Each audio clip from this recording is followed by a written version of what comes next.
my shattered dreams and broken hearts are mending on the shelf. I saw you holding hands, standing close to someone else. Now I sit all alone, wishing all my feeling was gone. Gotta get over you. Nothing for me to do but have one last cry before I leave it all behind. I've gotta put you out of my mind the very last time. Stop living a lie. I guess I'm down to my last cry. Hey, yo, I'm J Valentine, and that's my rendition of Brian McKnight's One Last Cry. You can check me out at myspace.com/J Valentine Music. Peace. What's up, y'all? It's DJ Knuckles. I'm here with my man, the talented singer, / writer, / everything, if you want to say that, / Mr. Traveler, he gets on everybody's record that I don't have, and they become hits. Mr. J Valentine here in the building, man. What's up, man? How you? I'm good, brother. Good to see you. Got the baby face. Oh, man. This is one guy I know that is going to look 19 when he's 50. And that's kind of a good thing, because I wish I'm going to look like that too. But, Jay, man, I'm in LA.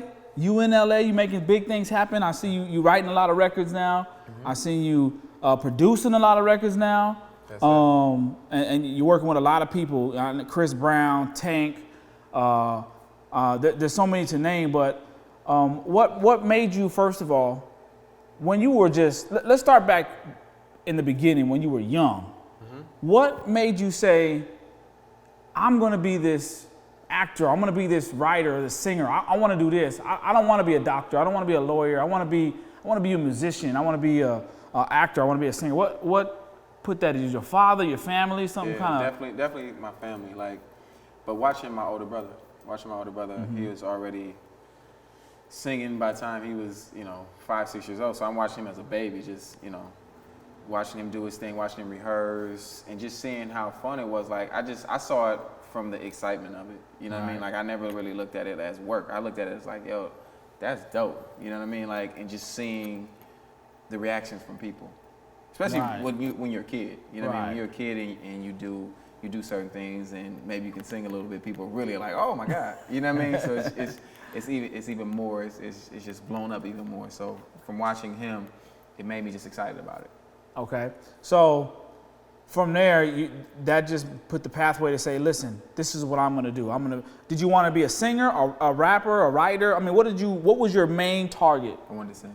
You wanted to sing, yeah. And then how did producing and writing all come into play? It was just kind of a natural progression in a sense. Once again, my brother again though, because one day we had a conversation, because he was like, man, you should try writing, because he was always writing, even from very, very young. And he was like, you should try it. And at first I kind of was combative to it. I was like, oh, well, this person didn't write songs, that person didn't write songs. And he was like, but look at the people who did write songs, and look at the feeling that you get when you hear their records. And a main person that he named that I loved his music was Babyface. I always ask like rappers and stuff like that, like, how do you guys put your words together, when they're, and be different from every record? So they can rap about this and this album like this. How do you write a record? Because when I think about it and I sit there and I say, okay, I can write a record. I'm saying, all right, I love this girl. But I love this girl. It's sentences. I'm just thinking of R&B wise. There's sentences.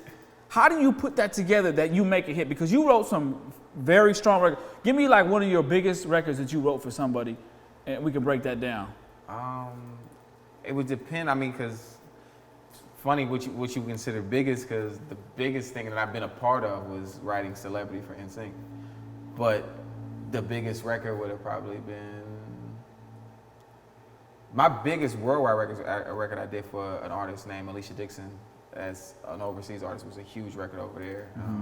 It's the #1 record over there. A record called Breathe Slow, and then here, I wrote I Like Them Girls for Tyrese. I wrote How Could You for Mario. I'm Trying to for Marion. I Get It In for Marion. So let's break down. Then we go to Tank Records. Let's break down NSYNC celebrity. Okay. NSYNC was a huge boy band, / group for the world. Like when you wrote that song, my question is, how do you sit there and think about? Is it a story that plays in your head? Like how does it become like so much reality that when they sing it, does people gravitate to it? Well, with that record, I wrote that record with Justin Timberlake and Wade Robson, and at the time we were really writing about Justin's life. Like we were having a conversation in the studio about pretty much how would people react to you if you weren't a celebrity, and that's kind of where the concept came from. And once you have the concept, then you create a story. Like I've always looked at music the same way people write movies. You have a beginning, middle, and an end. That's what you should have. Right. Everybody doesn't. Some records are, but those records are fun, and I love those records too. And at times I write those records just on, vibing out. But for the most part, I try to write records that have a storyline to them and that have a beginning, middle, and end, and just telling a complete story. Let's say you meet a girl, it's the introduction. Maybe you take her out in the second verse. Maybe maybe y'all hang out a little more. Maybe by the bridge, y'all don't like each other no more. Or maybe y'all in love and it's time to get married. Or maybe, you know what I mean? Like, but it has to, in my opinion, records that are great have a beginning, middle, and end. Right. And the hook is usually the main part of the movie. You know what I mean? That's like what the movie is about.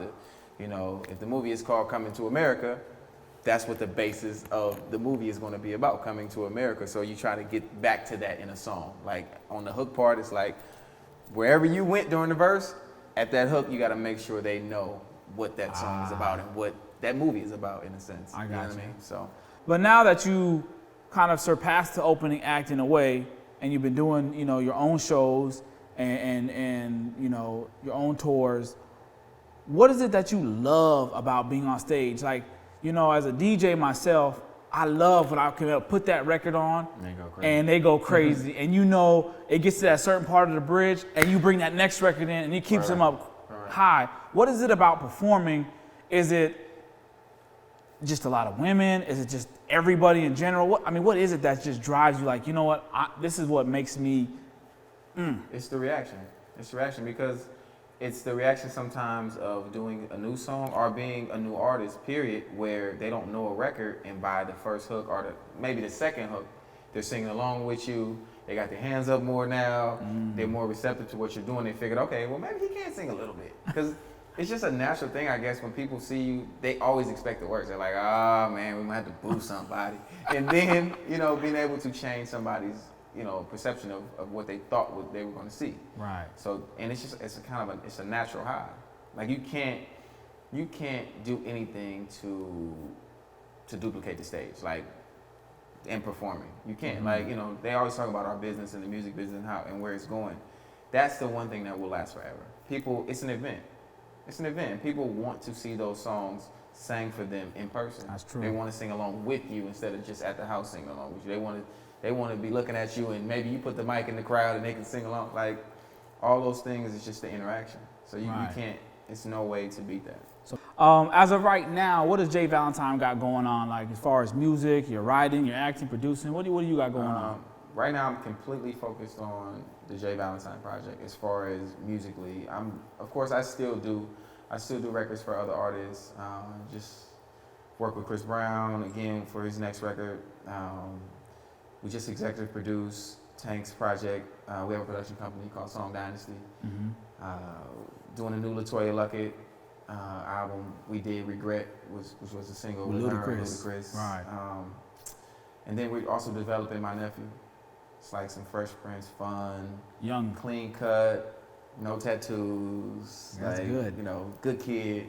More of a role model. No cursing. No, you know what I mean? Like I like that. You know, I know you like that. I like that. I like that a lot. But, you know, 13 years old, just fun, dance, rap, just having fun, you know, hanging out with some girls and, you know, rapping about his haters. That's good. And my last question is, when you finally started making some money, who were the first people that who you thought back and took care of? For example, for me, you know, my mother would be the very first person. Right. You know, for you, was it maybe someone that guided you in the industry, or was it, you know, who was it? It was definitely the same thing.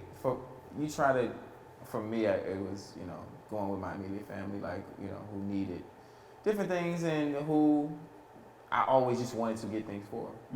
You know, just buying certain things that may have been before that somebody might have saw and, you know, just liked it and be like, oh, it's cool. And then when you finally make some money, like, you know, I remember you like that. That's good. Just being able to go get it is a great feeling. Well, there you have it. DJ Knuckles, J Valentine. He got a new video out. Go ahead and introduce the new video. The new video is called Let Go. I did the video with Taj Stansberry, who's actually from the Bay as well. Huge director right now, killing the game. We shot a video. I feel like it, you know, it captures the song, what it is. It's high energy, it's fun, it's ladies, it's me. It's ladies, it's me. And we had a good time shooting it, and I hope y'all enjoy it. Song Lego.